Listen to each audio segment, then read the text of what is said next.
Steve Forbes joins me now. It wasn't so much rhetoric. I mean, he was describing what is happening in China. And of course, China, you never trust the statistics coming out of a communist country like China. They're always lying about their stats. But Are they really hurting as bad? And won't that force them to the negotiating table? Well, I think right now they're probably trying to figure out this is what you pay diplomats for, to find a face-saving way to get the ball rolling. So I'm sure there's things behind the scenes that haven't been revealed yet. And in terms of China itself, it's not just the short term. What lessons are going to take in the future, especially on the military side? The military is not very happy with Xi Jinping, so who knows what's going to happen there. So a lot of uncertainties, but the sooner we get this done, because there are literally tens of thousands of small businesses in this country that depend on parts or imports from China. So the faster we get this done, the better. And I'm waiting, as everyone is, get some of these trade deals done on the table so people can see real progress is actually being made. Well, one of the things that I think is scaring China right now is when the EU commissioner was in town a week ago, and he was saying if China tries to dump the stuff that was meant to go to the U.S. on us, we're going to apply the same kind of tariffs that the U.S. is now applying to China, which would mean they would be totally destroyed because they can't. The two largest trading partners they have is the EU, the collective EU, and the United States. Without them, they're sunk.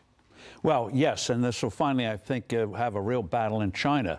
You're going to have the hardliners saying, hey, we must be autarkic again like we were in Mao's times, can't trust the rest of the world.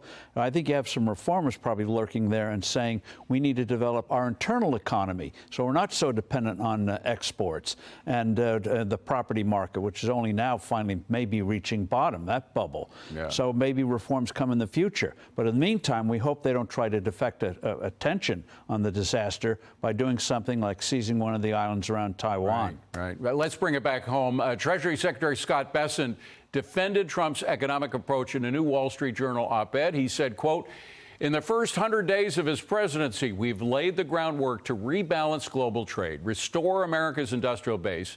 The American people should expect to hear the engine humming during the second half of 2025. With all pistons moving, we're going to see more jobs, more manufacturing, more growth, a more robust national defense, higher wages, lower taxes, less burdensome regulation, cheaper energy, less national debt, and less dependence on China, all while maintaining a strong dollar." Steve, I loved that he ended with a strong dollar, don't you? Yes, because there are elements in that administration who think, as happened in the Bush 43 administration, that a cheap dollar is a way to get instant trade and boost up the economy. All it does is lead to disasters like we had in 2008 and 2009, inflation.